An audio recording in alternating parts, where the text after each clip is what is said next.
Welcome to Yeukai Business Show, UK's premier business show where we feature business thought leaders, high achievers, and industry experts. Today's episode is brought to you by World Outsourcing Solutions Limited, a company that specializes in helping executive business owners with virtual assistant services and business growth systems. Here's your host, Yeukai Ketchadori. Hey, welcome back to another very special episode. I cannot wait to share what we've got here for you today, because with me is a friend, Janine Bolon, who has done extremely well for herself. And not only that, is out there helping others do exactly that. Janine, thank you so much for joining us here today. It's a pleasure to be speaking to those of you who are across the pond. It's lovely. I'm a mile high in Colorado. Amazing. You know what, Janine, thank you so much for taking time to talk to our listeners here. And for Bill there, I know this is one of your favorite shows, and we're glad that you have tuned in today. Now, a little bit about Janine. And I know Janine is going to fill in where I've missed, but Janine has an incredible story. Started life with an unfortunate incident where she was struck by lightning, and that experience, it taught her to live life in the moment. And Janine has gone on to start a business. In fact, started a business at the age of 10. It went on to create 17 businesses, and out of those 3 failed dismally, but Janine is going to tell you more about that. The rest have thrived. She's an incredible mom to 4 beautiful children, and also is an amazing business owner at large. Janine, once again, thank you so much for being here with us. So excited about you being here. It's wonderful to be here. I appreciate you inviting me. Awesome. Janine, I left quite a lot of things on there. Would you share with Bill today and men of my audience, something about you that you wish people know about you? Well, one of the things is I'm a servant leader. I've never really been able to be one of those people that just led and wanted people to follow me just because I said so. What I did was anything that I teach, whether it's how to run your business or how to raise children or how to write a book, no matter what I teach, I make sure that I've tested it and I've made a lot of mistakes so that you don't have to. So when people say, so Janine, what do you do for a living? I say, I sell mistakes. And people go, excuse me? And I say, yeah, I sell mistakes because I've made so many mistakes. What I do is I actually sell what works. And so what I want to do for your listeners today and all your business owners is be able to share with you things that I know that are tried and true tips that will work, that will help you move to where you want to be in a growth mindset, in that very curious mindset, back like when you first started business, you were fresh, you were energized, you were ready to change the world. I'd like you to get back to that mindset by using some of the tips and techniques we're going to talk about today. Amazing. That leads nicely into what we're going to talk about. Let me ask you a question, Bill. Have you ever found yourself thinking, is it really possible for you to live a debt-free life? Or is it possible for you to live a debt-free life? It's one thing for others, but what about you? Well, if you have, you're in the right place, because Janine has led a debt-free life for a long time and is also helping others to do that. And today you're going to discover how you can do that. Maybe it's for somebody you love. You may want to ask them to tune in today so that they can benefit from this. Remember, we do this together and there's a solution, and Janine is going to show us how to do that. Janine, tell us your story, how you got started in this world of helping others to lead a debt-free life. Well, it came about from a situation that I had when I was newly married. What ended up happening was my husband and I got married in 1987. And when we got married, we didn't have a lot of use of credit cards and that sort of thing. And it was just, credit cards were just coming out. I know it's going into the way, way back machine, but credit cards were just coming out. And the only place that we could use them was either at the gas station or at one grocery store. Right. Well, the university that my husband and I both worked at, they stopped paying him for 6 months. And it threw us into a state where we were using those credit cards just to live.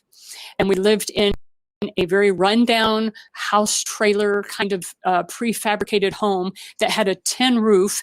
And we lived in southern Florida, where it rains every day. And whenever it rained on that tin roof, anybody who's lived in a tin roofed house knows you can't speak. It is so loud when it rains. So that's kind of where we were. We ended up getting a debt load of $3,000. And it took my husband and I several years to get that paid off after the university started paying him and I again. So I know what it's like to wonder, okay, I have $5. How much food can I get for $5, right? I've been there and I understand that.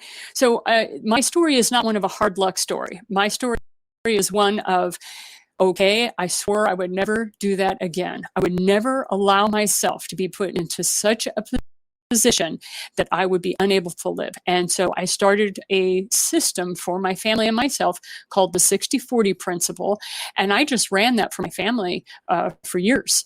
And what ended up happening is, if you fast forward 15 years after that experience, I was an adjunct professor at a university, and I was teaching math and science to non-majors because my training is I'm an analytical biochemist. I used to make pharmaceuticals for a living, and I ended up having to drop out of the workforce when I got pregnant. This was in 1996. Because at the time they didn't have maternity leave, and I didn't want to be one of those kind of moms that was working 60 hours a week at a job and having someone else raise my children. I just knew I didn't want to be that kind of mom. For those moms who do that, that was not a choice I could make. And so I knew that I had to drop out of the workforce. Well, I was making more money than my husband at that time. And so our income dropped by like 56%. So I started reading every financial book I possibly could. And it was through that I started teaching those books to my students. And they said, these books are all nice, but they really don't have a integrated process that we can use, Mrs. Bolon. And so I was like, okay, well, let me build one for you. And so it was really my master's thesis was the book, and it was called Money It's Not Just for Rich People. And that's what I ended up teaching. And people were asking me for my thesis. Now, come on, you guys, there's people out there. You've had graduate degrees. How many people asked for copies of your graduate degree? It was insane. I'd never heard of such a thing. So I ended up self-publishing that book, and that book ended up selling 7,000 copies. And so I continue to have that book, even though it's dated. It's, 2005 was when it was published, but the principles are still the same. It doesn't matter if the prices of things have changed. So what I like to teach people is the 60-40 principle, and we can talk a little bit about that when you're ready. I am ready. But before you do that, you know what? One of the things that you did is you went on to read 60 books in a space time of 2 years, which was incredible. And I wanted to point that out because once you have a drive to achieve something, you do anything it takes for you to master what it takes. And I love that about you. Speak to Bill and my audience today, the importance of becoming a self learner is you educate yourself. Right. I like to say to people, I'm an autodidact, and I've been that for a very long period of time. I really never held a lot of stock in academic degrees, although some people like to have degree programs because they're like, I teasingly say they're like Boy Scouts. They like to have the badge. But what I like to share with people is that if you really want to learn something, you only need to read 3 books on the subject and you're already an expert. If you read 3 books on any topic and you focus in on that topic, and I'm one of those all or nothing kind of scholars. Like if I need to learn about Norway, I will rent movies, I will read books, I will study the art, I will study the language, I will say, it's like I'm an all or nothing kind of scholar. And that kind of personality quirk that I have has gotten me in a lot of trouble because some people say I'm a know-it-all. And it's not that I know it all. I know how much I don't know. I know how much there is on this planet that is incredibly amazing. And so when I need to learn something, I go to the books. Why? Because then I'm having a conversation with the author and myself. And then sometimes you can get on social media and talk to the author, the newer authors now, but just read 3 books on any subject and you'll have a very good grasp. Another little tip I like to teach people about scholarship is that if you don't know something, go to the children's section of your library if you have access to libraries. Go to the children's section and pick books on the topic based for children that will teach you the lingo, that will teach you the basics, the foundation. You'll have a very strong foundation, so that when you go read the adult books, you don't get caught up in all the language that they're using for that particular industry. And that is how I taught my students. I like that tip. Never had it before, but it makes perfect sense. And I will be using that for sure. Love that. Let's dive deep into the 60-40 principle. Give us a general view before we actually go into step by step. What is the goal of this whole principle? Okay, so the 60-40 principle was a way that you could go about taking care of all the needs that you had for money and not wind up deeper in debt. Right. So the 60-40 principle is really a contract with the universe. And what you're doing is you're saying, any amount of money that I receive that is not my paycheck. Okay, so if you're a business owner, you know how much money you're paying yourself. So we're not talking about that. We're talking about money that comes to you that's not part of your business funnel. We're talking about money that comes to you from outside of that. And I've had people actually stare me in the face and say, but Janine, unless I earn the money, it doesn't come to me. And I say, that's not correct. You have money that comes to you all the time. The thing is you haven't focused in on it. You've been so busy worried about the bills. You've watched how money has left your bank account, but you haven't really paid attention to how money comes to you. And it comes to you in a variety of crazy ways when you start really paying attention to that.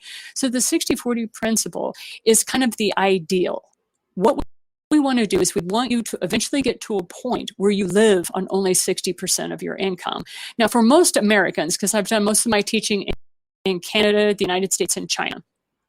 So for most of those countries, we live beyond our means, okay? And because of that, because debt is so accessible, because of loaned money is so accessible, people have gotten themselves in debt. So I know you can't live on only 60% of your income right now, but this is the eventual goal. We want you to become so profitable and have so much money moving into your life that you can live like some of my clients live on only 30% of their income. And the reason for that is because they feel satisfied with their lives. They're not spending money to get out of pain anymore. How much of your money is spent on entertainment or is spent on things to get you out of pain so that you can feel better? And there's actually a word in the United States called shoppertainment. The shopping experience as entertainment to give you that adrenaline boost to feel better. We want to get that we want to stop that cycle for you. And the 60-40 principle allows you to focus on money that came to you that you didn't even earn, so to speak. Okay? So what you do is the 60-40 principle says this: 60% of all money that comes to you that is not earned or that comes to you outside your paycheck, you put into your checking account. That's how you pay off more of your debt if you have debt. Then 10% of money you're going to put into a short-term savings account. 10% of your money you're going to put into a long-term savings account, or we call it, in the United States, we call it individual retirement accounts, IRAs. Every country has their own economic word for those retirement plans, those long-term savings accounts that you don't touch until you hit a retirement age, okay? 10% is going to go to a charity of your choice. We call them 501c3s here in America. I know other countries have charitable organizations that are doing good work. You give 10% to that charity or philanthropy. Amazing. And then 10%, we got one more. Then 10% goes to a spiritual organization of your choice. Now, when I first started teaching this system, I was in a location that was heavily Christian, and most of the membership of those churches had what they called tithing. So I had to account for my audience that 10% went back to the church because they were very strongly believed in tithing. And so if you do not belong to a religious organization or you do not have a culture that requires tithing, you still give 20% of your money away that has come to you as philanthropy. Absolutely amazing. There's I couldn't help but want to explore the concept that if you look at where your money is coming, you will see that not all of it is coming from the source. Can you expand more on this for a moment? Certainly. Because we are so focused, if you are a salaried employee and if you work a job that has a discrete amount of hours, and you think that the only way you can get money is through that employment, you limit your perspective on how money comes to you. I have taught the 60/40 principle to young people ages 11 to 18 who did not have consistent employment. And I would get stories back from my students about how they would find a $20 bill rolling in the wind toward them, and they would scream at their family, "Nobody touch it, that's mine. I've been doing the 60/40 principle according to Mrs. Bolon, and therefore that's my money," because they knew it would come to them. All right. So that's one of the things, is when you stop thinking that you have to earn every dollar that you see, the universe will pleasantly surprise you with this almost a magical, if you will, way of money coming to you. Now, I have a lot of people who don't believe this. When I first tell them this, they tell me I'm full of donkey manure and I don't know my butt from, a hole in the ground. I get a lot of violent reactions from people who are in a lot of pain. And I understand that. But I also know that the money mindset that you have, if you start looking for money from non-traditional sources, and I don't mean illegal, I mean stay legal, but if you start looking for money in these other places, I had stories of where people said their insurance companies started giving them rebate checks of $200 and $700. And I'm like, are you kidding me? I mean, you're told how much you owe those insurance companies every month. I mean, they have it black and white, but they got rebate checks from that. And then in the United States, especially in the year 2020, our own government was handing out money. That was unprecedented. I know some people said, well, yeah, back in the 40s, but I mean, in my lifetime, that was unprecedented to have our government handing out $1,000 checks to people. So I know that for a lot of folks, they would say, well, that wasn't enough or what have you. What I'm saying is, really wild ways are going to start presenting themselves as money comes to you. I had one gentleman tell me that he did the 60/40 principle, and then somebody knocked on his door 72 hours later and handed him $125 that he had totally forgotten he even gave that person as a short-term loan. He had totally forgotten about it. And so you never know where money is going to come from. Don't limit it to just your paycheck. I love what you're sharing with me because it resonates with me, Janine. I remember I'm a person of faith. So I do pay, I give tithe because it's one of those principles that I firmly believe in. And I remember, I'll give you two incidents for those who are listening. I'm sure I haven't shared the story in a long time. I was at university at the time. And, in a difficult situation, I couldn't pay my university fees, and I had a friend come in on one night. It was in not a good place, shall we say dark place, and he knocked at the door, and I let him in, and he said, well, he was bringing a book that I had lent him to read a few weeks ago, and he said, you don't look good. What's the matter? I'm not gonna go until you tell me what's going on. I've changed now. Back then, I would never share anything that is going on.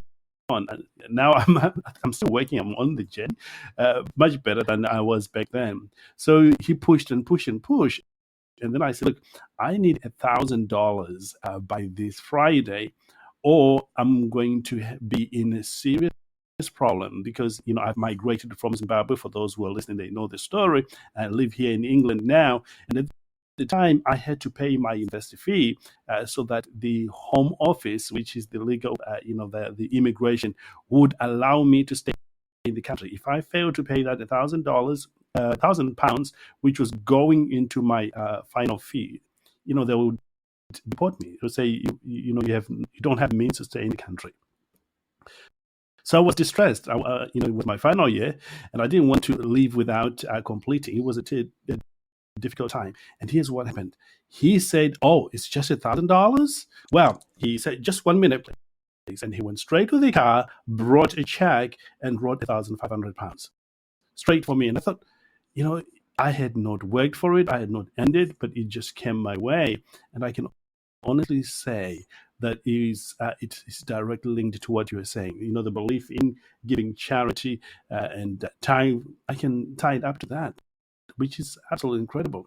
And the other story, I told you that I was going to give you two. I'm taking all your time now, Janine, but uh, Don't worry about it. These are all important stories. These stories are what give hope to people. It happens. It's a truth. So please, let's hear your second story. It's my experience.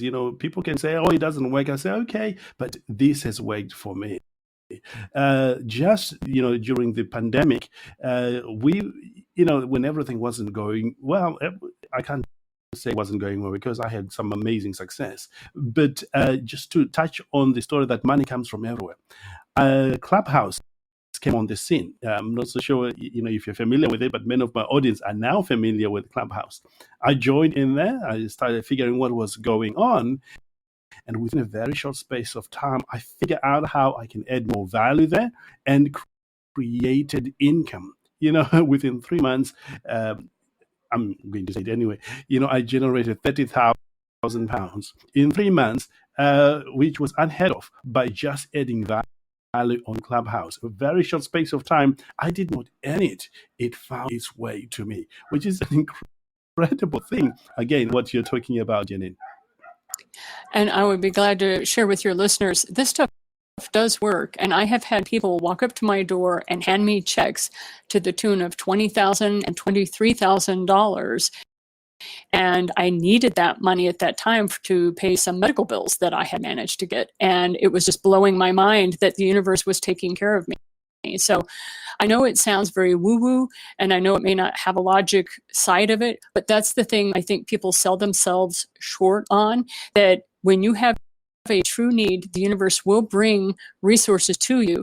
The question is, are you willing to believe it can come to you? Yeah. And let me just talk to you for a moment. If you're listening, maybe you're finding this, it's like, can this happen for you? Well, the answer is yes. Just try it. Just believe that anything is possible. Borrow Janine and my belief that maybe, just start with just maybe. What if you just explore that and see what happens? And you might just be surprised that things begin to fall in place than they've done before. And I'm excited for you. Anyway, Janine, let's talk about where can they start? How can they get started? Right now, they are finding this for the first time. They want to start. They want to get the result perhaps shortly. But what other steps can they take? Okay, to me, I would get so upset when I would read those books and everything, and they would just, articles were printed about money and they wouldn't tell you how to do something. Don't worry, I'm going to tell you exactly how to do this and how to get this working in your life. The very first thing is decide how much money do you want in your life. Now, I know we were talking about the 60-40 principle and everything, and I'm like, it sounds like I'm taking you off track, but literally when I would sit down with my clients and say, okay, what kind of life do you really want? Guess what? I had nobody say they wanted their own private jet. I had no one say they wanted a limo service to drive them around. Believe it or not, the dreams that people had of freedom for them was like, I'd like to go on vacation, but I don't necessarily need to live on the beach. And as soon as they started deciding, if I can have whatever I want financially speaking, what kind of life would I give myself? And there were answers like, some people wanted their own home. Some people wanted to be able to afford living in a retirement facility. It was just dependent upon the individual, which is what I love about this system. You can customize it to whatever your life looks like.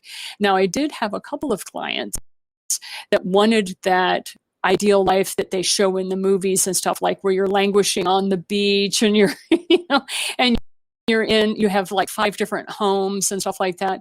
And I said, well, that is possible, but you need a different person. And I would change them to somebody else who wanted that.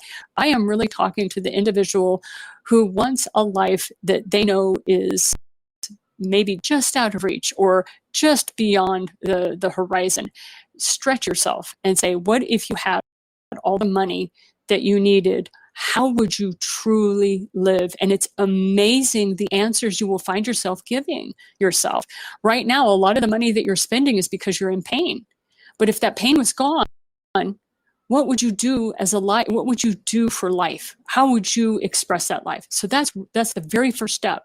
And if you don't do that and you go ahead and do the 60-40 principle, what ends up happening is all this money comes to you and you don't know what to do with it, and you'll be calling me or emailing me going, oh my gosh, Janine, what do I do with this money? Yes, it has happened to many of my clients. And we had to go back to the exercise and say, what are you going to do with your life? Okay. So that's the first step. The second step is you have money in your possession right now. You have either $5, like some of my students were 11 years old, remember, and all they had, their whole life savings was $5.27. So you start off with the money that you can pull together and still make the rent payment, still make your mortgage payment. They'll pull together a bunch of cash, either $20 or $40 if you can afford that, and split it up according to the 60-40 principle. Take 60% of it, put it in your checking account. Take 10% of it, and I want you to put it in your savings account. Take 10% of it, put it in your retirement account. Now, if your country or your culture, you just have to take it as a second savings account, set that up. We'll talk about other aspects of retirement funds later. Take 10%, give it to your favorite charity. I had one person who says, I have no idea who to give it to. And she ended up giving her money to a beggar on a street corner, a panhandler, just because she didn't know what charity to give it to. She just gave it to somebody that she didn't even know. And then 10% goes to tithing. And if you're not somebody who has a spiritual organization, you give that 10% to some charitable work. Okay, so you do all that. Within 72 hours, I assure you, within 72 hours, money is going to come to you that you were not expecting. And it's not going to be a part of your paycheck. So I want you to do the 60-40 principle. And what you do is you set up with the universe that you're saying, anytime money comes to me that I do not earn, like it's not part of my paycheck, I am going to do the 60-40 principle with it. And that money will keep coming in, because this universe is almost like giving you little bits and pieces to see if you're going to keep that money mindset or you're going to give up hope. Because they want, the universe wants you to be incredibly abundant and wealthy, but wealthy is different for different people. I know for me, I don't need to have $200 million to live the life I want.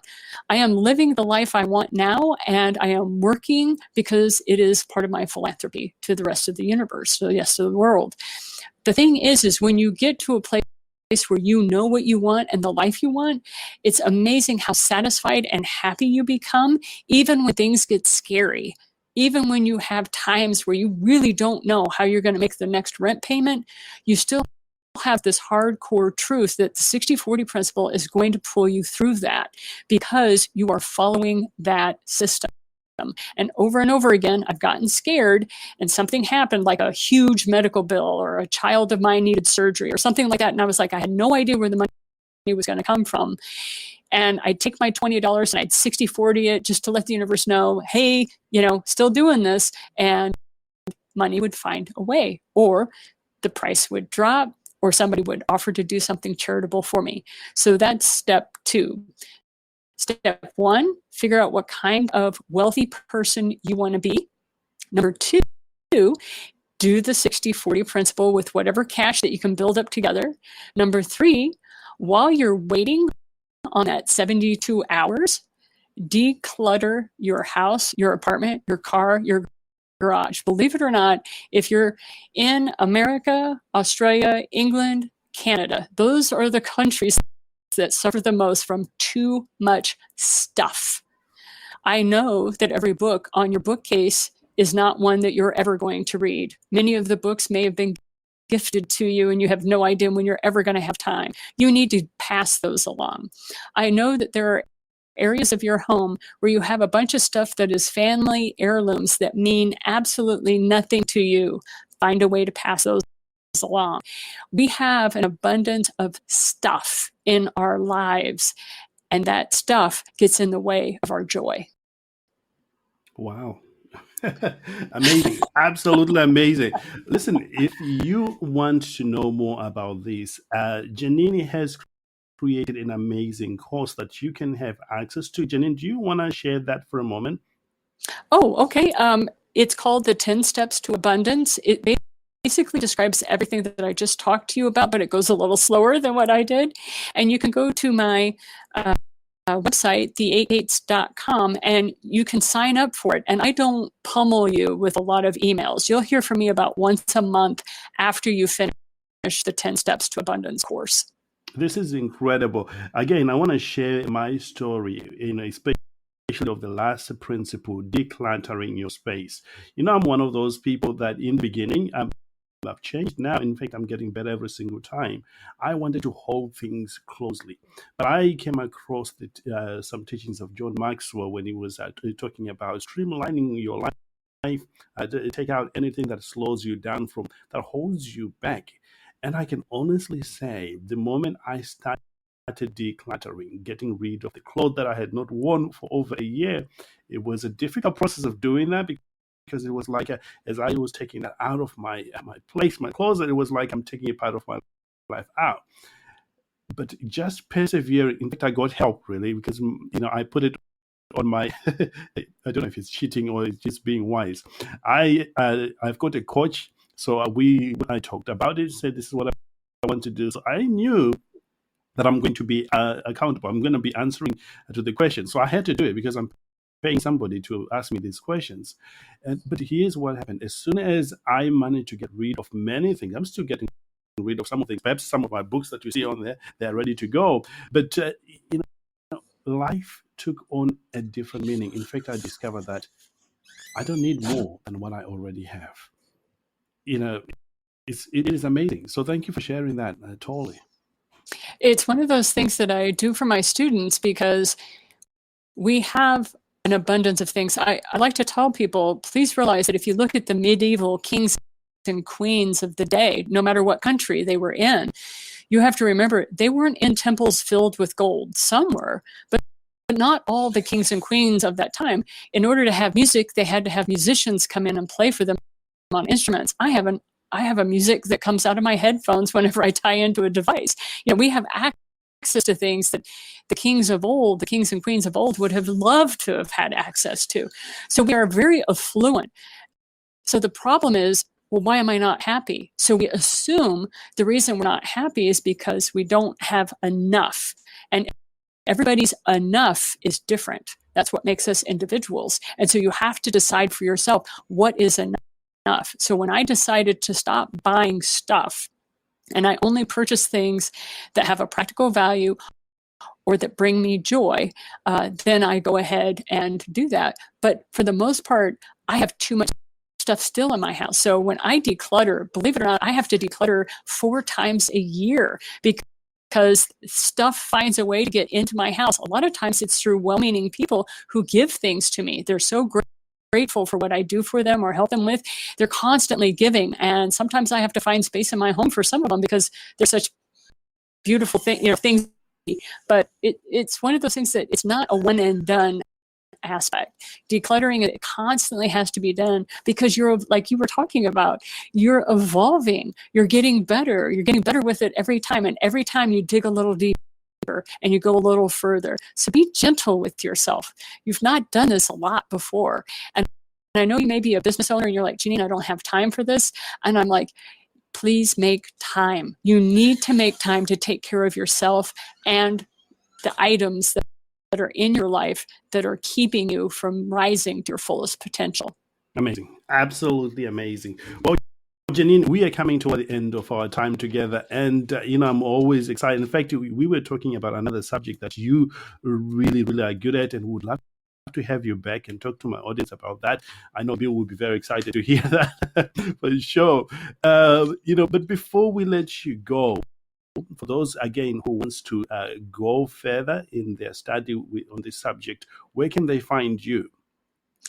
They can find me on Amazon. I think Amazon is everywhere. You'll find my books there with Janine Bolon. Go to my author page. But if you would like to go to my website so that you can I have so many freebies on my website, and I'm not trying to invade your life. I'm just trying to share what I know with you. So if you go to the8gates.com, so it's THE, the number 8, Gates, GATES.com. That's where you can sign up for all that free stuff so that you can just start educating yourself and deciding what's going to work best for your life. Absolutely amazing. Once again, thank you so much for being here. One final tip as an entrepreneur, as a business owner to another entrepreneur, what keeps you going? What keeps me going is the fact that this world is incredible. I cannot walk outside without looking up at the sky and looking at the trees. And I just am always in a state of awe and wonder. And I just can't get over how lucky I am to be a part of what's happening on planet Earth, no matter what's happening, no matter how scary. It's wonderful to be alive. And I encourage you to get back to that childlike wonder that you had back when you first started your business, because you were eager, you were excited, and I want you to get back to that. Why? Because that feeling is what drives the evolution of the human race, and I want you to give it your best shot. Amazing. Absolutely amazing. Well, ladies and gentlemen, thank you so much for joining us. That was Janine Bolon sharing some amazing tips. I strongly believe that what we've learned today, if you apply them, maybe it's just one thing out of those 3 steps that Janine has talked about that resonated with you so much, just write it down. Maybe put a date that you're going to implement it. Like Tony Robbins once say, is never leave a place of discovery without an action plan. So can I encourage you, create an action plan of how you're going to implement what you've learned today. And once you've done that, look back at that, maybe a week or 2 weeks later, ask yourself, have I implemented this strategy? If you haven't, ask yourself, what's stopping you from implementing? Because this is making sense to you and you can see yourself doing it. Because you could discover that the same thing that is stopping you from implementing the things that can help you is also stopping you in other areas of your life. So it might be the right time to take action and get it sorted out, because you deserve to live a life that is debt-free, a life of advancement, a life of contribution. That is what it's all about. But if you manage to implement it and you are seeing the results, celebrate. Send us a message. Get in touch with Janine. Tell Janine how this session has helped you. Look, we truly believe that you can do this. It's all out there for all of us. And with that said, Janine, thanks again for being here on the show today. Truly appreciate you. Have a great day. Awesome. Until next time, live well, live with passion. Know that the best is yet to come. This is Yeukai, and goodbye for now. Thank you for listening to Yeukai Business Show. We will be back to bring you more episodes with success stories and advice straight from the experts. Want more? Check out www.yukaibusinessshow.com. Get your free trial of our virtual assistant service today. Just visit www.worldoutsourcingsolutions.com. Quote WOS18 or send us an email at support@worldoutsourcingsolutions.com.